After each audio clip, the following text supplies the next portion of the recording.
আমাৰ কলেজত আছিলে যে ফেচাৰ্ছ আহিছিল দীপক শৰ্মা ছাৰ তেওঁ কি ক'লে শুনকচোন আপোনালোকে মোৰ আইন মানে জীৱনত সকলো সম্পৰ্ক পাবা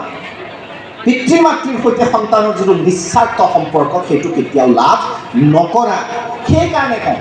সকলো ডাক্তৰ ইঞ্জিনিয়াৰ প্ৰফেচাৰ হ'ব নালাগে বা নোৱাৰে দৰকাৰ নাই কিন্তু সকলো এজন ভাল সন্তান হ'ব পাৰে সেইটো তোমালোকৰ কেপাচিটি সেইটো অন্তত হৈ দেখাবা জীৱনৰ সেয়াই সফলতা স্কুলৰ ক'লা হাফ পেণ্টটো আৰু বগা চাৰ্টটো আৰু ইয়াতে এটা ষ্টিকাৰ মানে আমজাম বগৰী চব ইয়াত ভৰাওঁ দাগ এটা লাগি যায় মায়ে পেৰাচুটৰ আধা লিটাৰমান নাৰিকলৰ তেল মূৰত সানি দিয়ে চুলি ফনি আহিব যা